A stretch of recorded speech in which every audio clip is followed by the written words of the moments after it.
प्रातः क्लास चल रहा था 28/5/1967 रविवार को 5वें पेज की अंतिम लाइन में बात चल रही थी।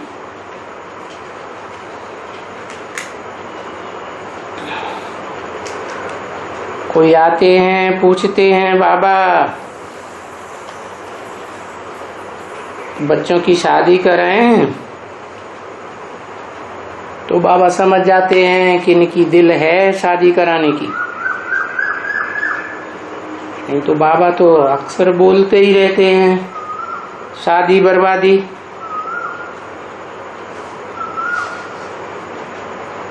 तो अगर मना भी करेंगे तो ये ठहर नहीं सकेंगे। बाप की अवज्ञा कर देंगे।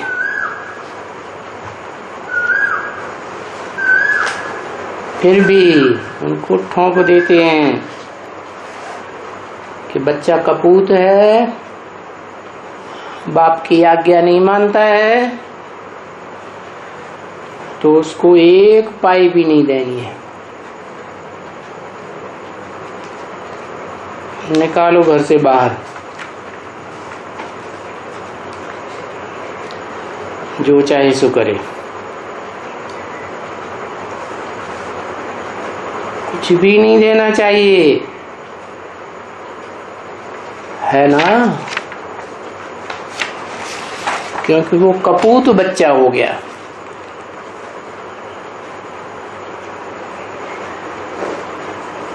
अगर डाडे की प्रॉपर्टी नहीं है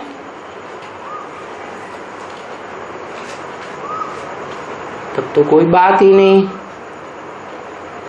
और डाडे की प्रॉपर्टी है तो वो लड़ पड़ेगा।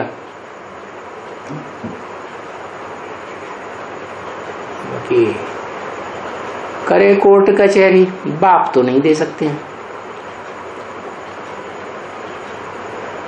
28/5/1967 की वाणी का 6ठा पेज।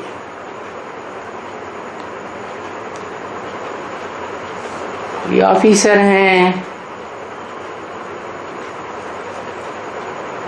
बाबा के, कोई बच्चे ऑफिसर हैं ना, अपनी कमाई है, देखते हैं कि बच्चा नालायक है, पवित्र रहने के लिए मेरी बात मानते नहीं है,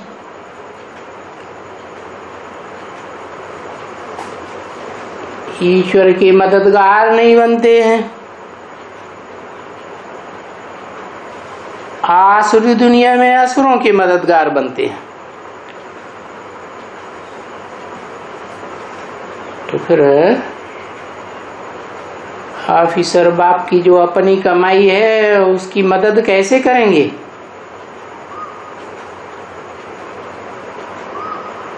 तो जब पूछते हैं बाबा से कि बाबा इनकी शादी करें, तो मैं समझता हूं इनकी दिल है इसलिए पूछ रहे हैं। ये तो उनको सब मालूम है ना कि बाबा तो रोज मुरली में समझाते रहते हैं। क्या क्या समझाते हैं? शादी बर्बादी। फिर भी पूछते हैं तो जरूर मोह है।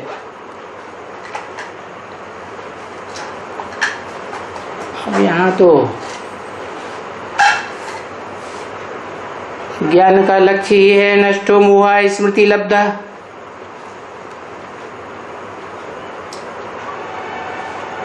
अगर इनको ना कर दूंगा, ना कहूंगा, तो भी वो और ही अवज्ञा कर देंगे।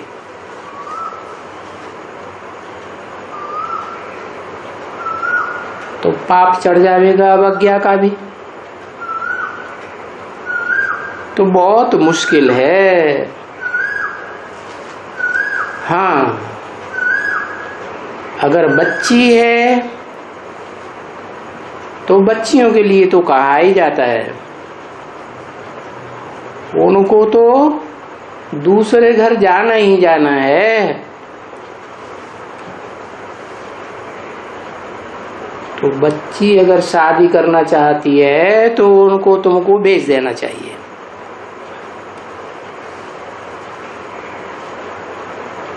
नहीं तो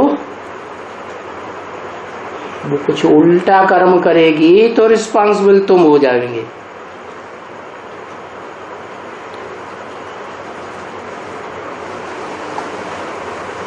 मुंह काला हो जाएगा सारे परिवार का।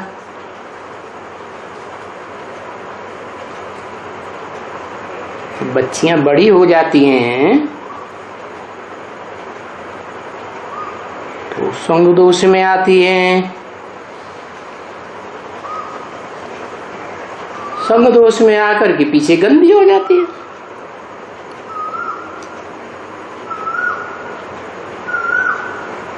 तो ये तो पापट से हट जाए।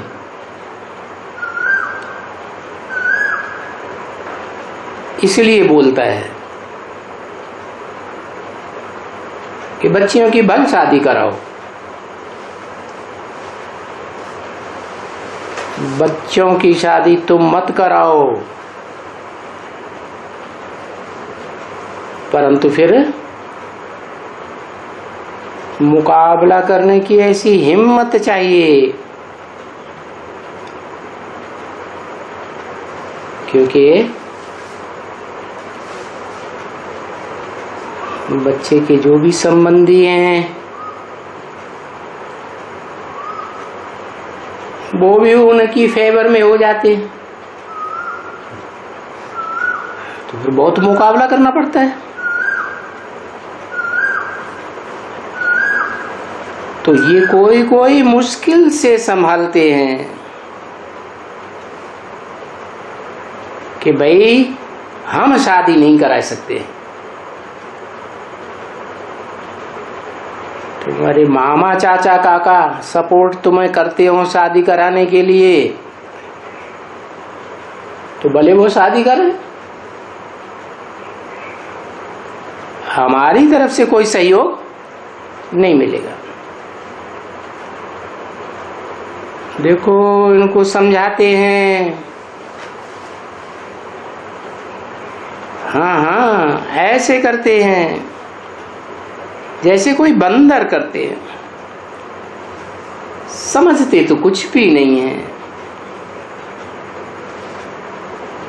जो श्रूड बुद्धि बच्चे हैं वो तो बहुत अच्छी तरह से समझ जाते हैं।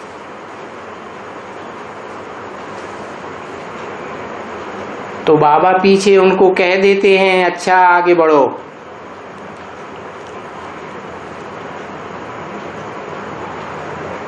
तुम अपने पुरुषार्थ में आगे बढ़ो। समझा ना?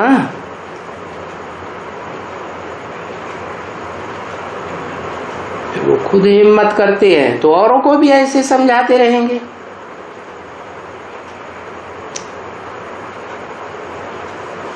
जो समझाते हैं मनुष्य मत्था भी मारते रहते हैं।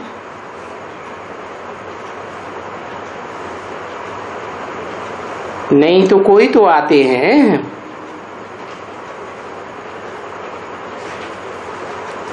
ऐसे ऐसे देख करके सुन करके एक कान से सुनते जाते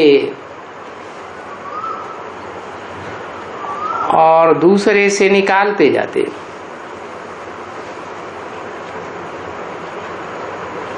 इस संबंध में बाप क्या कहते हैं?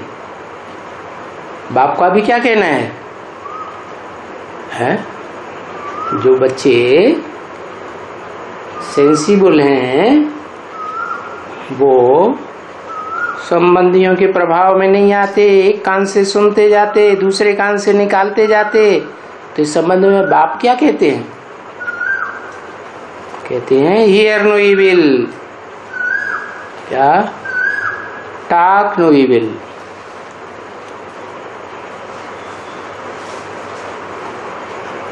तो ये बात कोई इविल नहीं है ना। अभी विनाश सामने खड़ा है, शादी करेंगे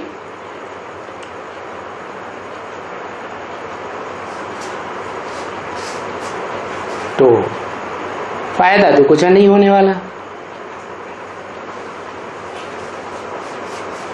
तो ये ज्ञान तो अच्छी चीज है ना सुनने की, तो वो अच्छी चीज नहीं सुनेंगी। बाकी कोई बायोस्कोप होगा, नाटक वगैरह सीरियल आवेंगे, कोई समझाओ,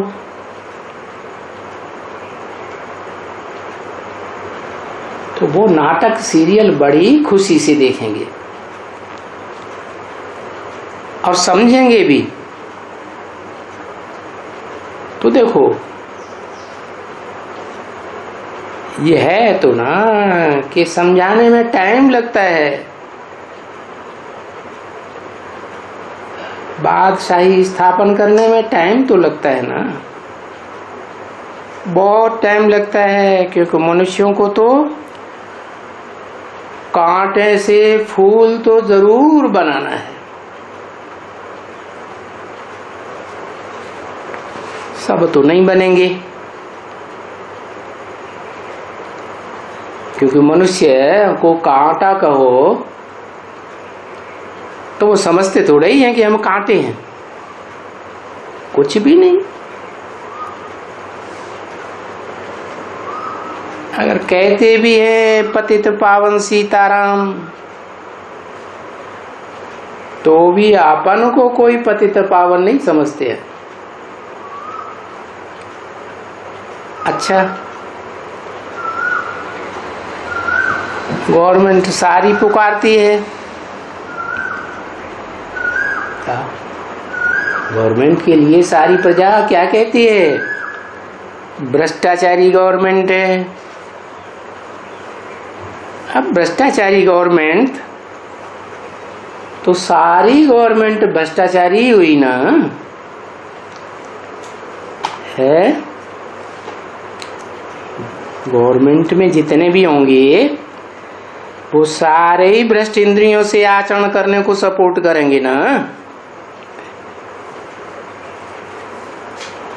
यथा प्रेसिडेंट कहते हैं ना बाबा, यथा राजा तथा प्रजा, यथा राजा रानी तथा प्रजा। फिर यहाँ दैवी राजा रानी तो है ही नहीं क्या? क्यों? इस दुनिया में दैवी राजा रानी क्यों नहीं है? हैं? क्योंकि देवता तो भगवान बनाता है मनुष्य से, और यहाँ जो गवर्नमेंट दुनिया में चल रही है प्रजातंत्र गवर्नमेंट, ये कोई भगवान ने थोड़ी ही बनाई है। तो पीछे कहेंगे यथा प्रेसिडेंट, यथा प्राइम मिनिस्टर वगैरह वगैरह तथा प्रजा, क्योंकि राज्य तो प्रजा का है ना, कहने के लिए तो है ना। तो क्या करेंगे? है यथा राजा तथा प्रजा, तो प्रजा क्या करेगी? है ही प्रजा का राज्य, क्योंकि भगवान ने राजयोग सिखाकर राजा रानी बनाए। तो अभी कोई राजा रानी तो है ही नहीं। इस मनुष्य सृष्टि में भी लंबे समय तक तो राजा रानी का राज्य चला ना। उनको राजा ही करना किसने सिखाया? कब सिखाया है? कोई ने तो सिखाया होगा ना। तो ये सृष्टि के आदि काल में, रिहर्सल काल में, शूटिंग काल में, जब संगम युग होता है कलयुग और सतयुग का, तो बाप ने आकर के गीता ज्ञान द्वारा राजयुग सिखाया। और उस राजयोग की पावर से जन्म जन्मांतर के राजा बने। जो इस सृष्टि में आदि से लेकर, सतयुग से लेकर और कलयुग के मध्य तक भी, मध्यांत तक भी राजाओं का ही राज्य चला ना।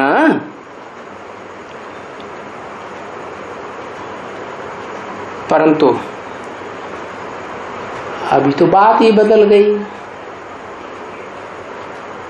तो फिर जो बड़े बड़े हैं उनके लिए कहेंगे। राजा रानी तो है नहीं, प्रेसिडेंट हैं, प्राइम मिनिस्टर हैं, बड़े बड़े मंत्री हैं, उनके लिए कहेंगे।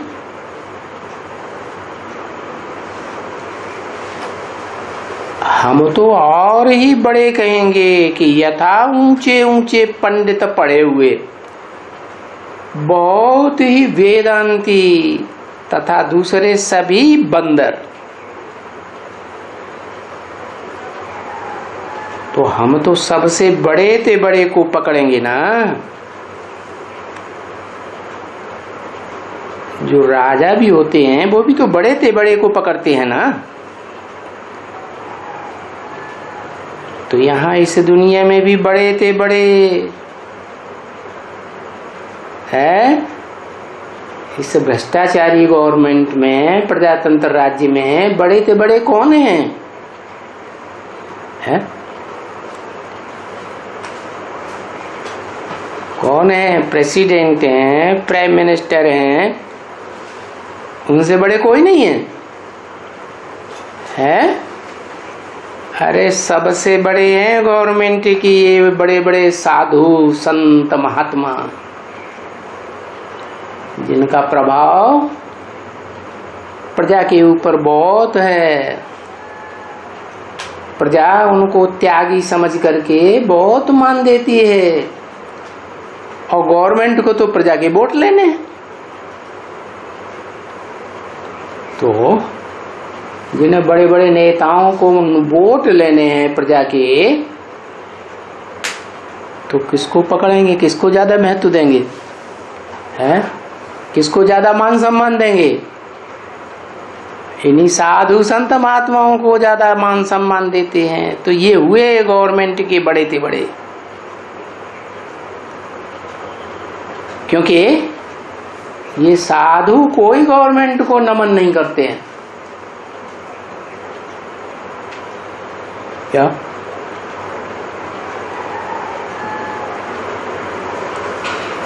क्यों नहीं नमन करते हैं? उनका तो नारा ही है क्या? शिवोहम, आत्मा सो परमात्मा, ब्रह्मास्मि, हम ही ब्रह्मा है। तो किसको नमन करेंगे?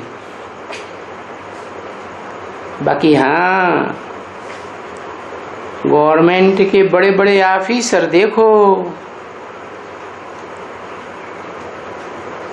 शंकराचार्य आएंगे, राधा कृष्णन आएंगे, गवर्नमेंट में कोई माइयां आएंगी, फलाने आएंगे, वो आकर के इन्हीं साधु संत महात्माओं को माथा टेकेंगे ना। तो देखो, इस भ्रष्टाचारी गवर्नमेंट में बड़े से बड़ा कौन हो गया है? यही साधु संत महात्माएं, जिनको सब माथा टेकते हैं। है? तो देखो, उनके लिए ही तो नाम गाया हुआ है। शास्त्रों में क्या यादगार है? जो अपन को भगवान मान करके बैठ गया, क्या नाम दिया? हिरण्यकश्यप, हिरण्याक्ष। जैसे जो अपन को पुलवाते हैं, जैसे भगवान की पूजा करनी चाहिए ऐसे पूजा करवाते हैं। कहते हैं कि मंदिर में जो शिवलिंग रखा है वो तो जड़ है, उसका चैतन्य रूप तो हम हैं। तो बाबा ने समझाया ना कि जो अपनी पूजा कराते हैं, अपन को ईश्वर समझते हैं, वो उनको शास्त्रों में क्या बताया? हिरण्यकश्यप। अभी तुम बच्चे तो जानते हो, अपन को भगवान समझना, ईश्वर समझना कितना बड़ा भारी पाप है?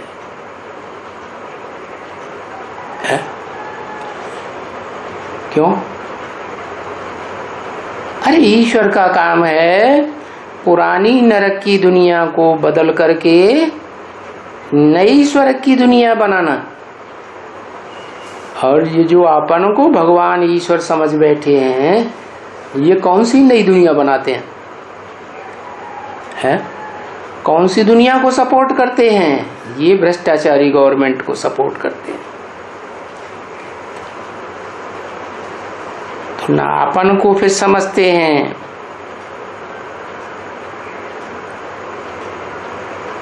अच्छा भाई, शिवोहम तत्वम कहते हो, फिर ठिक्कर भित्तर को भी कह देते हैं, कण कण में भगवान।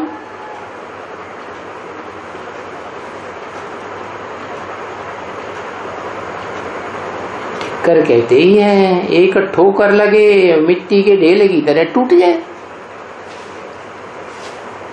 तो ऐसे भी हैं साधु संत महात्माओं में बहुत, जिनको माया की एक ठोकर लगती है और बिखर जाते हैं, सब बोलना भूल जाते हैं कि हम ईश्वर हैं। भित्तर अर्थात भीत की तरह, दीवाल की तरह अड़ जाते हैं कि हम ही भगवान हैं, बाकी दुनिया में कोई भगवान नहीं है। और सबका आसरा छोड़ दो।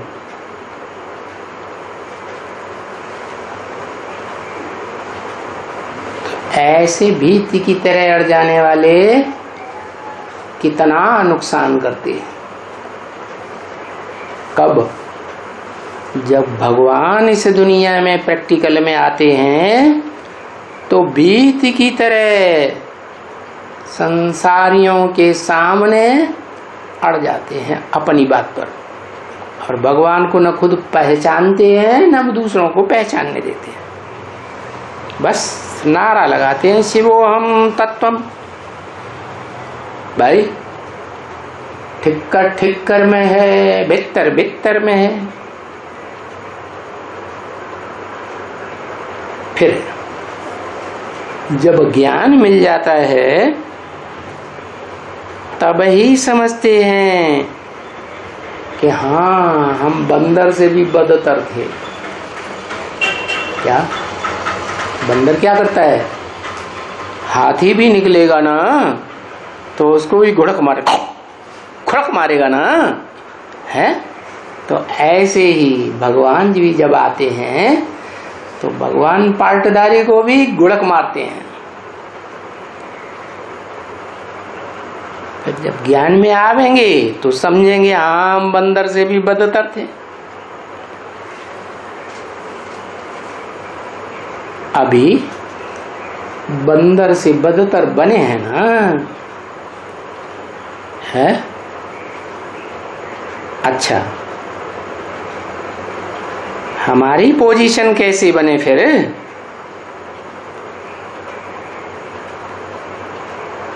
हम बच्चों की पोजीशन कैसे बने? वो बंदर से मंदिर लायक कैसे बने? तो फिर बाप का फर्ज होता है कि बाप की जो भी रचना है उनको समझाना। क्या? बच्चों का काम नहीं समझते हैं बच्चा बुद्धि है, तो बाप का काम है समझाना। अगर नहीं समझते हैं तो समझ लो ये कपूत है। उनको बच्चा नहीं कहेंगे, नहीं, ऐसे बच्चों को फिर घर से भगा देना चाहिए, पार कति दे देना चाहिए। फिर इतनी भगाए देने की पावर तो कोई में रहती नहीं है, है? क्यों नहीं रहती है? क्योंकि खुद भी ज्ञान में चलते रहते हैं और ज्ञान के विपरीत काम भी करते रहते हैं। तो कमजोरी आएगी आत्मा में या पावरफुल बनेंगे? है? कमजोरी आ जाती है तो ताकत नहीं रहती, मोह आने लगता है। तौबा तौबा, मोह का किल्ला लगा रहता है।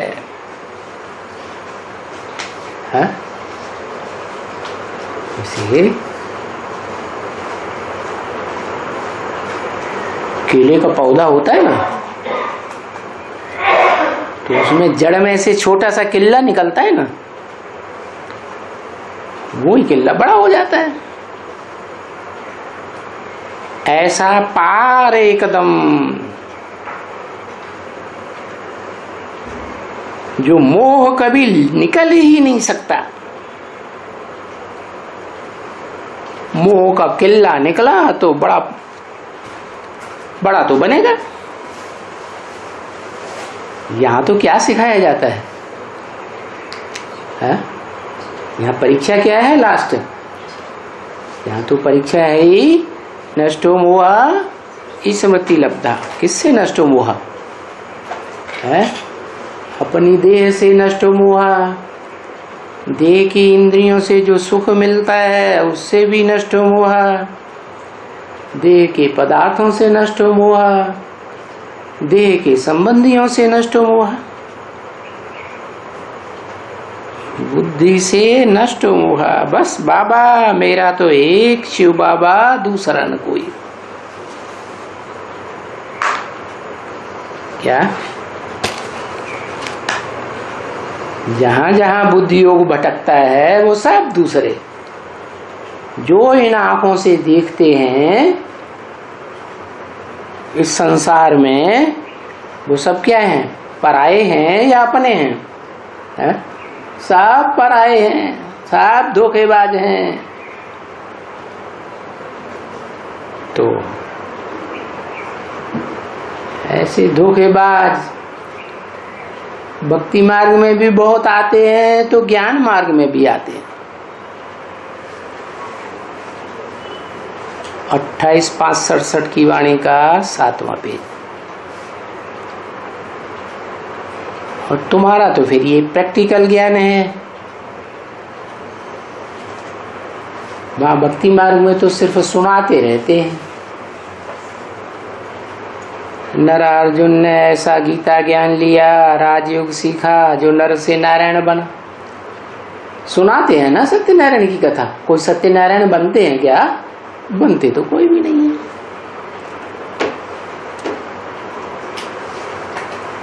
फिर तुम्हारा प्रैक्टिकल तो है, सो भी पुरुषार्थी हो अभी।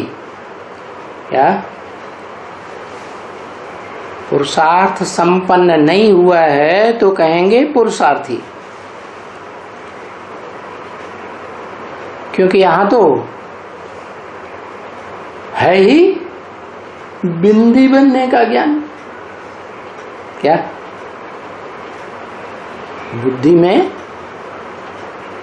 क्या बात बैठ जाए? हम बिंदी हैं। देह तो बड़ी होती है, देह के संबंधी बड़े होते हैं, देह के पदार्थ बड़े होते हैं।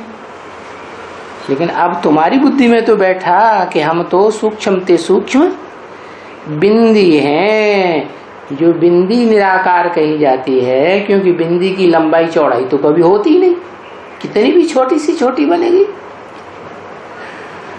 तो गीता में कह दिया अणु अणियांश, अणु से भी अणु बहुत सूक्ष्म।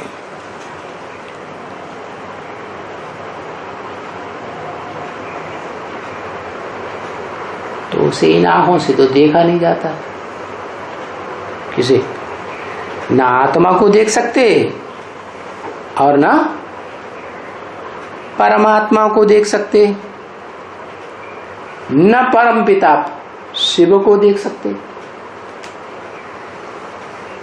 क्योंकि जो परम पिता शिव है वो तो सदा जन्मा है, इस सृष्टि पर आता भी है, पार्टी भी बजाता है, शरीर में प्रवेश करके फिर भी कोई से मोह नहीं लगाता, सदा डिटैच रहता है। तो है ही पक्का सूर्य। सूर्य कैसा होता है? धरणी से, पहाड़ों से, नदियों से, सागर से अटैच होके रहता है, डिटैच रहता है। वो तो है स्थूल दुनिया की बात, और ये है तुम्हारी निराकारी आत्माओं की दुनिया की बात। तो तुम अभी निराकार ज्योति बिंदु बनने के पुरुषार्थी हो कि बन गए, क्योंकि ये है ही बिंदी का ज्ञान। आत्मा को ज्ञान मिला हुआ है क्या कि हम देह नहीं है क्या? उससे पूछो तुम क्या हो तो कहेंगे मास्टर हैं, डॉक्टर हैं, इंजीनियर हैं, बुढ़े हैं, नौजवान हैं। लेकिन क्या जब पैदा हुए थे तब थे कि नहीं? तो तुम वास्तव में क्या हो?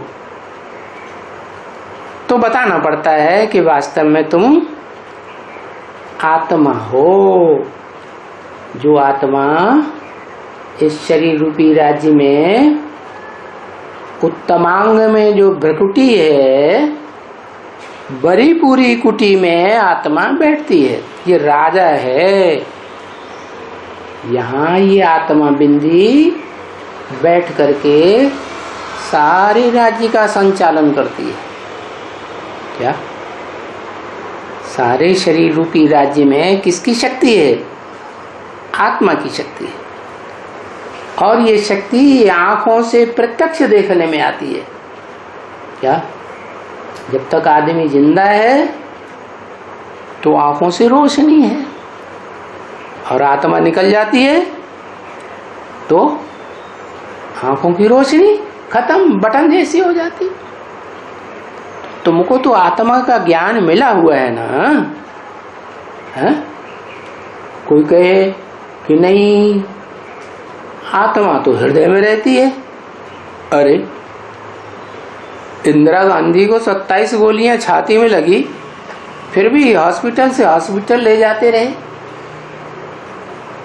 संभावना थी ना कि अभी जिंदा हो जाएगी, तब तो ले जाते रहे।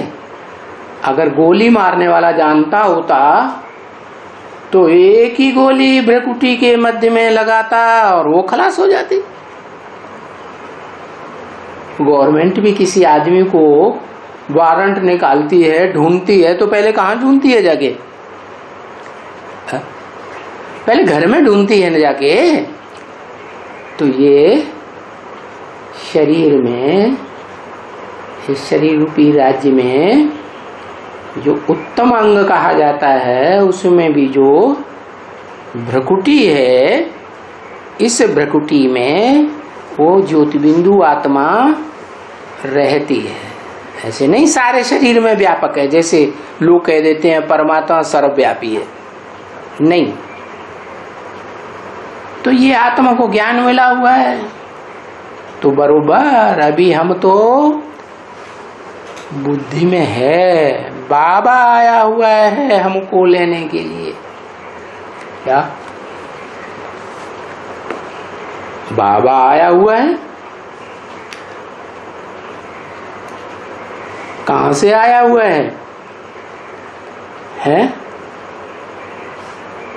अरे बाबा आया हुआ है तो कहां से आया हुआ है?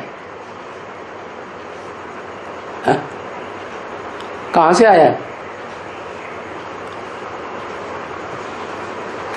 बाबा कहा ही जाता है साकार शरीरधारी को। क्या ग्रैंडफादर को बाबा कहा जाता है। तो किसको कहेंगे बाबा? नाम देते हैं शिव बाबा, ऐसे कभी कहते हैं शंकर बाबा नहीं। क्यों कहते हैं शिव बाबा? इसलिए कहते हैं कि शिव सुप्रीम सोल साकार में जब प्रवेश करते हैं तो बाबा भी बनते हैं। जैसे और संबंध बनते हैं, सर्व संबंध भगवान से बनते हैं, ऐसे ही वो हमारा बाबा भी है। क्या और संबंधों से प्राप्ति हो या न हो, बाप से प्राप्ति हो या न हो, लेकिन बाबा का वर्षा तो हर बच्चे को जरूर मिलता है। तो बाबा आया हुआ है लेने के लिए। अभी हम जान गए कि हम आत्मा पतित बन गए। हम बिंदी आत्मा कैसे पतित बन गए हैं? इस सृष्टि में जब से पार्ट बजाना शुरू किया जन्म लेकर गर्भ से, तब से ही इंद्रियों के द्वारा सुख भोगा, संग के रंग में आए, और संग के रंग में आने से नीचे गिरने लगे। संग का रंग तो लगता है ना। किसका संग का रंग लगता है?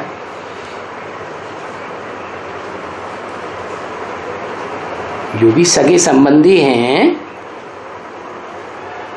जो भी देह के कनेक्शन में आते हैं, उनका संग का रंग लगता है ना। तो जितना संग का रंग लगता है उतना उनमें मोह लग जाता है। संग के रंग से आत्मा की पावर जो है वो घटती जाती है। तो अभी जान गए कि हम पतित बन गए और बनना है पावन। क्यों?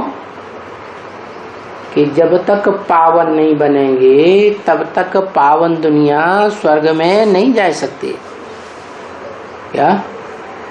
और पावन दुनिया आत्मलोक में भी नहीं जा सकते। पावन बनेंगे तब ही बाबा ले चलेंगे, नहीं तो बाबा क्या करेंगे? रुकेंगे, सजाएं खाएंगे, फिर ले जाएंगे। और जो जितनी सजाएं खाएंगे उतना ही उनका पद भ्रष्ट हो जाएगा। तो फिर आत्मा में फुरना आता है ना कि भाई पढ़ाई तो जरूर पढ़नी है। पढ़ाई पढ़ेंगे तो बाप को पहचानेंगे तो बाप से योग लगावेंगे, बुद्धि योग लगेगा। तो जैसा संग वैसे रंग के आधार पर ऊंच ते ऊंच तक का संग करेंगे तो क्या होगा? पतित से पावन बनेंगे। तो बाबा हमको ले चलेंगे पावन दुनिया में। नहीं तो क्या होगा? सजाएं खाएंगे। अभी ये जो बाबा समझाते हैं यहां तो ये समझते हैं कि बाबा की राइट बात है, अभी तो समझते हैं, फिर सब भूल जाते हैं। क्या अभी समझते हैं ये ब्रह्मा बाबा, फिर सब क्यों भूल जाते हैं? क्योंकि मनन चिंतन मंथन नहीं करते। बच्चा बुद्धि है ना, तो सब भूल जाते। भोजन खाएंगे तो जितना चबाएंगे उतना रस बनेगा, खून बनेगा, वो तुम्हारी अपनी चीज हो गई, नहीं तो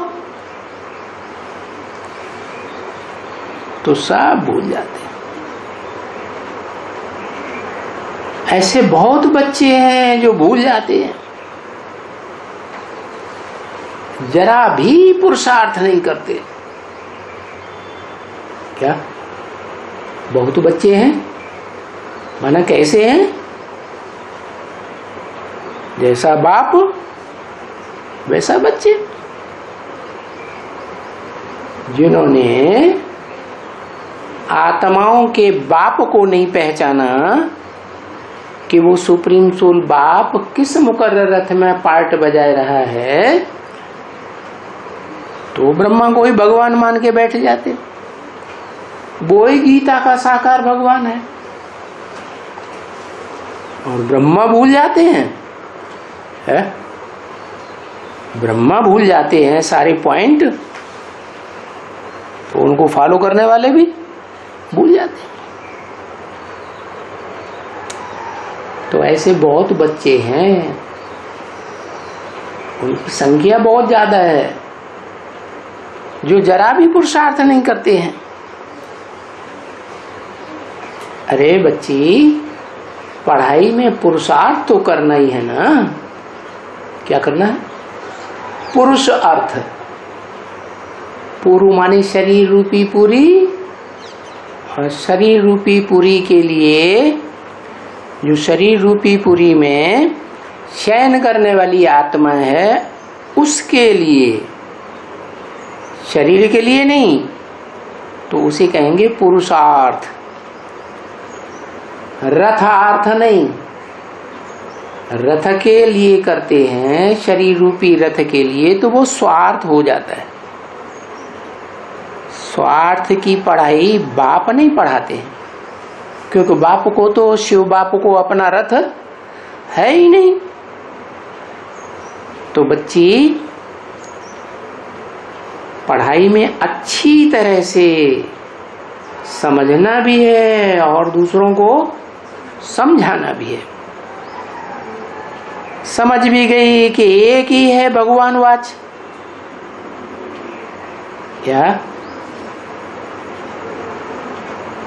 जो भगवान के रूप में वाच करने वाला है वो एक ही है। वो हमारा बाप भी है, टीचर भी है और सदगुरु भी है। वो भगवान बैठ करके पढ़ाते हैं, दूसरा कोई नहीं है पढ़ाने वाला। बस उसको कहते ही है ऊंचे ते ऊंचा भगवंत। क्या नहीं तो क्या कहते हैं कि ब्रह्मा को ही ऊंचा समझ लेते हैं भगवान, गीता का साकार भगवान समझ लेते हैं। वास्तव में तो ब्रह्मा का भी कोई बाप है ना, जिसने समझाया, बुद्धि में निश्चय बैठाया। और जो बाप है वो भी तो मुख से समझाया होगा ना, तो मुख वाला हुआ ना, तो वो भी साकार हुआ या निराकार हुआ? है साकार हुआ। वो है मनुष्य सृष्टि का बाप, परंतु मनुष्य सृष्टि के बाप को भी किसने समझाया? कहें क्या मनुष्य सृष्टि का बाप ही ऊंचते ऊंच भगवंत है?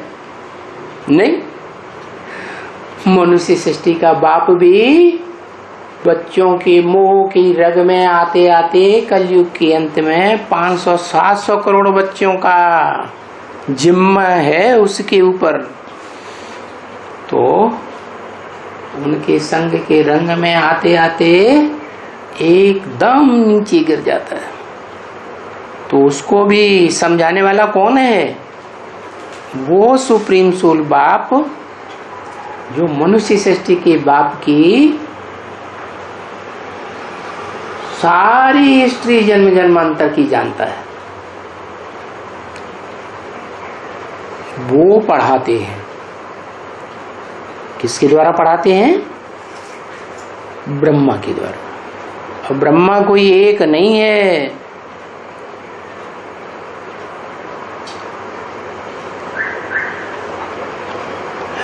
नंबरवार ब्रह्मा है ना। 4-5 मुख दिखाते हैं, चतुरानन पंचानन। तो अव्वल नंबर का कोई होगा ना। तो समझ गए।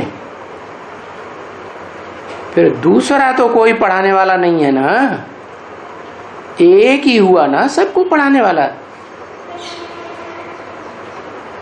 तो कोई का नाम नहीं है भगवान वाच। क्या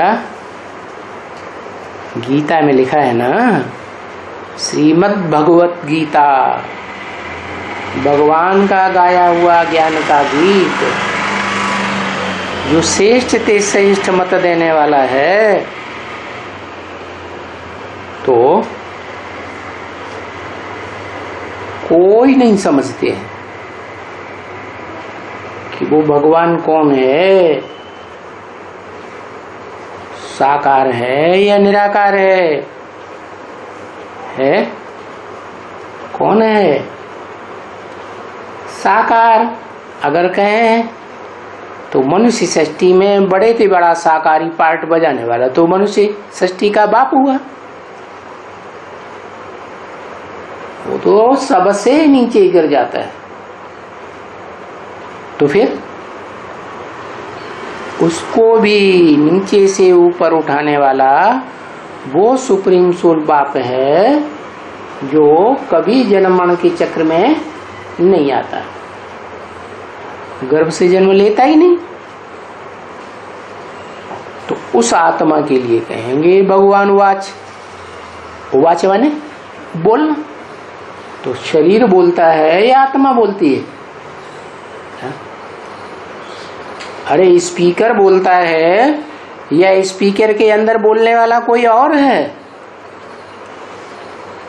कोई और है ना। स्पीकर थोड़ा ही बोलता है। स्पीकर तो जड़ चीज है, बोलने वाली तो चैतन्य आत्मा है ना। तो कौन हुआ भगवान वाच? एवरलास्टिंग, वही सुप्रीम सोल गॉड फादर। बाकी पीछे तो जो मनुष्य आते हैं वो तो समझते ही नहीं है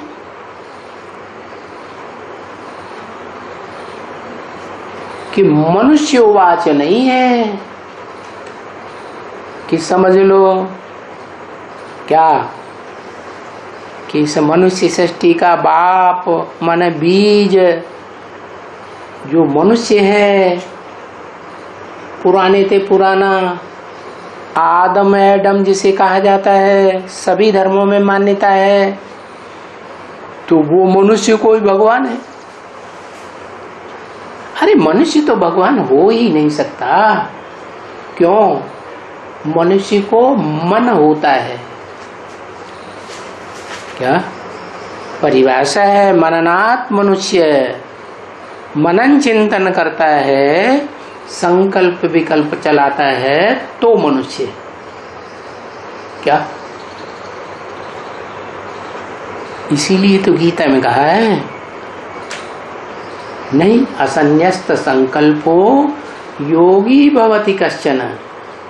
जिसने अपने संकल्पों का त्याग नहीं किया, संकल्प चलते ही रहते हैं, तो उसे भगवान कहेंगे? भगवान हो ही नहीं सकता। भगवान को सोचने विचारने की क्या दरकार। भगवान त्रिकालदर्शी कैसे है, वो जन्म मरण के चक्र में नहीं आता है, इसलिए त्रिकालदर्शी है। वो भोगी नहीं है, बाकी सब आत्माएं भोगी हैं, इसलिए भोग भोगती हैं अच्छे बुरे कर्मों के जन्म जन्मांतर। तो संग का रंग लगता है, और सुप्रीम सोल गॉडफादर को कोई प्रकार का संग का रंग नहीं लगता है। तो वो ही तो सच्ची बात बताएगा ना, इसलिए तो उसे कहा जाता है क्या, ट्रुथ गॉडफादर।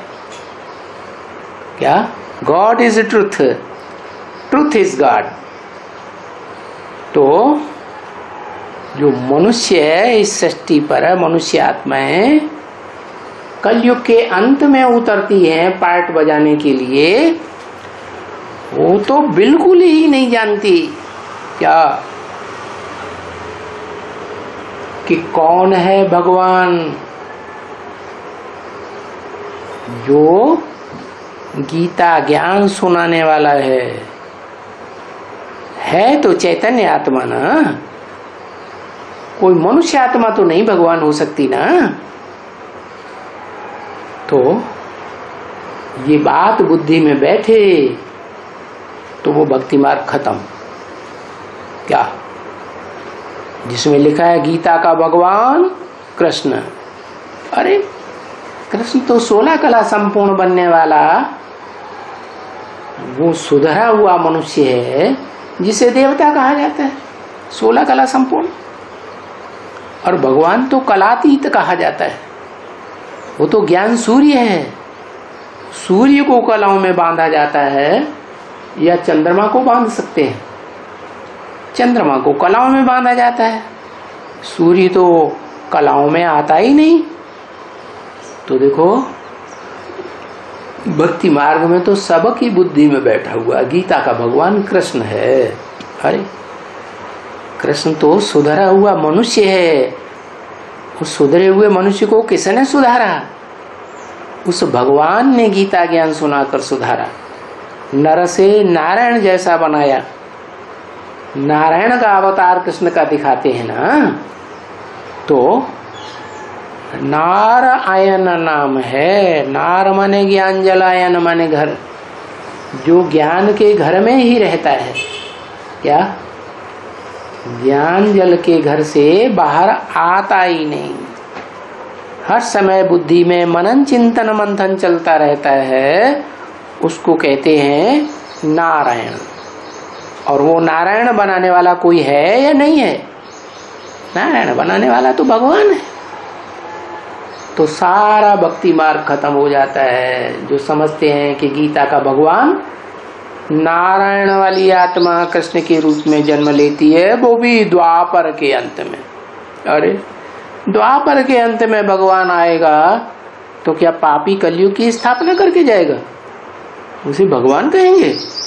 अरे भगवान का तो काम ही है, वो तो कहा ही जाता है हेवनली गॉडफादर। हेवनली गॉडफादर का मतलब ही है हेवन रचने वाला। क्या, जो हेल है ना, ये दुनिया नरक है ना, नरक को स्वर्ग बनाने वाला।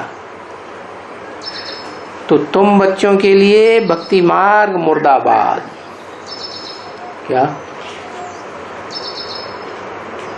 किसके लिए? तुम बच्चों के लिए। भक्ति मार्ग माने, भक्ति मार्ग माने वो मार्ग जहां बुद्धि भागती रहती है, एक ठिकाने टिकती नहीं। बुद्धि को कोई ठिकाना ही नहीं मिलता, ये गुरु करेंगे वो गुरु करेंगे। जैसे ब्रह्मा बाबा ने कितने गुरु किए, 12 गुरु किए, भटकते रहते। ये मंदिर में जाएंगे, वो मंदिर में जाएंगे, ये तीर्थ में जाएंगे, वो तीर्थ में जाएंगे, जन्म जन्मांतर भटकते रहते हैं। कहीं मंदिर में जाएंगे, कहीं गिरजाघर में जाएंगे, कहीं गुरुद्वारे में जाएंगे। कितना भटकते हैं, कितना बुद्धि भागती है और बुद्धि से भागते रहते हैं। तो उसको कहते हैं भक्ति मार्ग, भागने भागने का मार्ग। बुद्धि एक जगह टिकती नहीं, क्योंकि अंधश्रद्धा का मार्ग है, ज्ञान मार्ग नहीं है। तो अभी जो आवे तब ही वो समझे।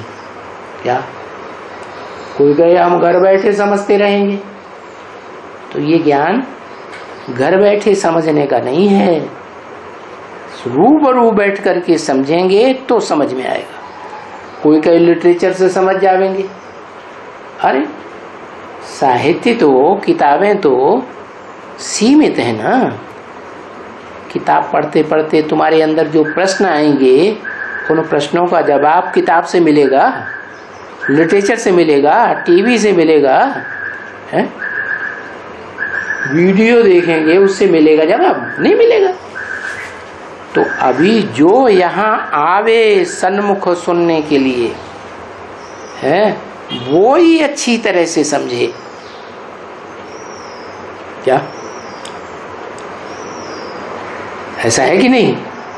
नहीं तो सीबीआई वाले ऑफिसर कहते हैं ना, हमको समझाओ, हमको ये बात बताओ, मुरली पढ़ करके फिर हमें बताओ। अरे ये कोई चीज है? घर बैठे तुम्हारे ऑफिस में बैठ करके समझने की थ्योरी है। ऐसा वातावरण चाहिए ना, वाइब्रेशन बना हुआ होना चाहिए ना, तो वहां जाके समझेंगे, बुद्धि पलट जाएगी। वही गंदी दुनिया के बीच में बैठ करके समझना चाहते हो, जहां गंदे गंदे वाइब्रेशन मनुष्य के दौड़ रहे हैं, तो तुम्हारी बुद्धि में कैसे बैठेगा? तो देखो, बुद्धि में बात बैठती नहीं है, भक्ति मार्ग खत्म होता ही नहीं है। इसलिए बाबा कहते हैं भक्ति मार्ग मुर्दाबाद, ज्ञान मार्ग जिंदाबाद। तो जो यहाँ आकर के समझेगा शुद्ध वातावरण में, वो ही अच्छी तरह से समझेगा। क्या? नहीं तो नहीं समझेगा। तभी कहेगा कि भक्ति मार्ग मुर्दाबाद।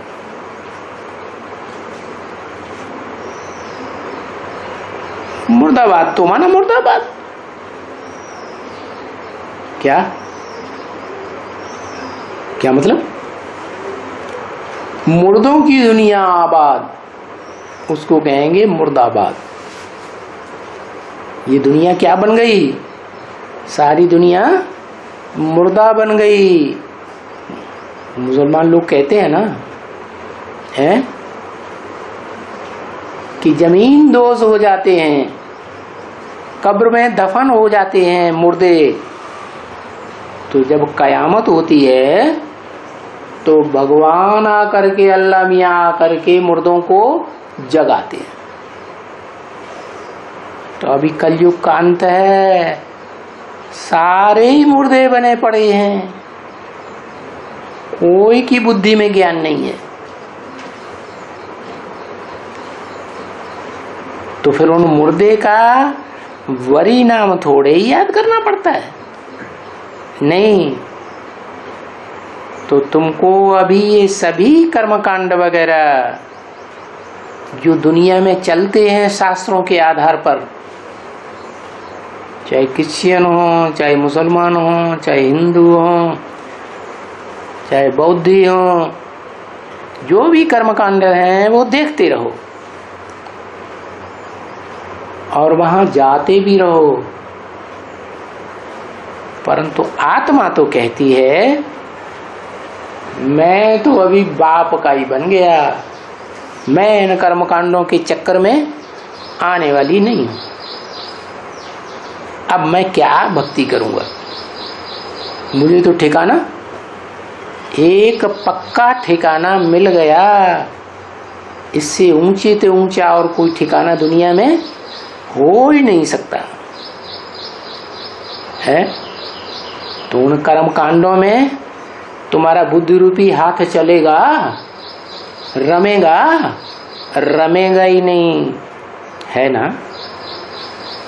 तुम्हारा भक्ति मार्ग की तरफ बुद्धि रूपी हाथ चलेगा ही नहीं, है। भक्ति मार्ग की कोई भी पुस्तक, कोई भी ग्रंथ, शास्त्र, किताब उठाकर पढ़ने के लिए उस ग्रंथ के ऊपर तुम्हारी बुद्धि चलेगी ही नहीं। क्यों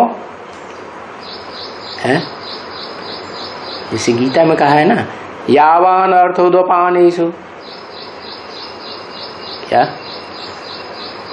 किसी को सागर मिल गया, मान सरोवर मिल गया, शुद्ध जल वाली झील, ज्ञान मान सरोवर भगवान ही मिल गया, तो छोटी मोटी गड़े गड़ियों में उसका जाने का, स्नान करने का क्या प्रयोजन रह गया?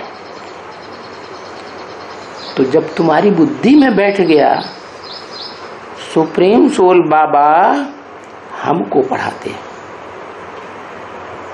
तो बाकी ये जो मनुष्यों के लिखे हुए शास्त्र वगैरह हैं, ग्रंथ वगैरह, किसके लिखे हुए? विकारी मनुष्यों के लिए लिखे हुए हैं ना। इनको हम क्यों पढ़ें? हमें तो वह प्योर भगवान मिल गया है। इन शास्त्रों के पढ़ने से ही तो दुनिया की दुर्गति हुई है?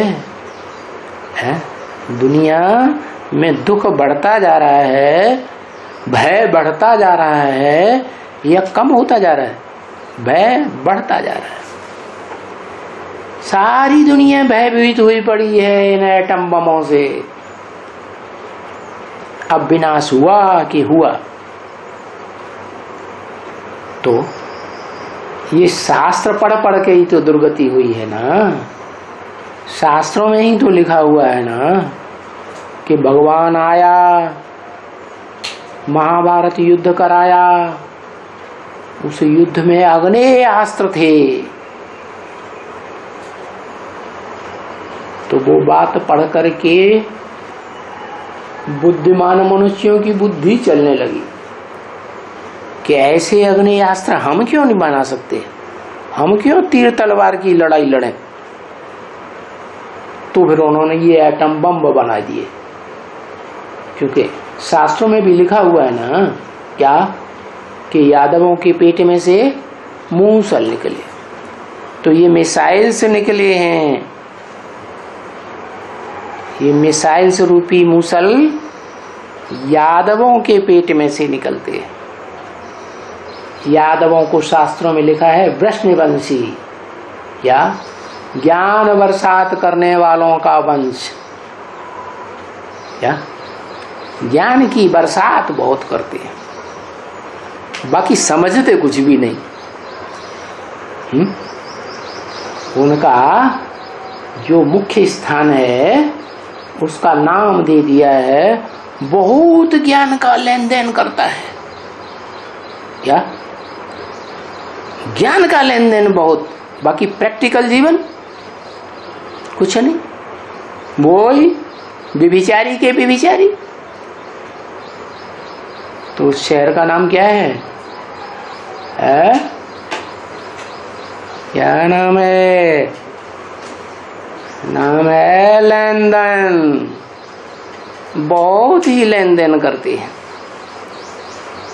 धारणा कुछ भी नहीं। उनको कहा जाता है वृष्णवंशी यादव। तो दिखाते हैं कि कृष्ण भगवान का भी जन्म यादव कुल में हुआ, और बाबा भी मुरली में बताते हैं। क्या क्या बताते हैं कि रुवानी सेना का जो सेनापति है, मार्शल है, वो कौन है? शंकर, यादवों का हेड। तो देखो सारी बातें शास्त्रों से उठाई हुई हैं, लेकिन समझते कुछ भी नहीं। जब तक बाप आकर न समझावे, सन्मुख आकर के बैठ के सुने नहीं, इन शास्त्रों से ही तो दुर्गति हुई है। ओम शांति।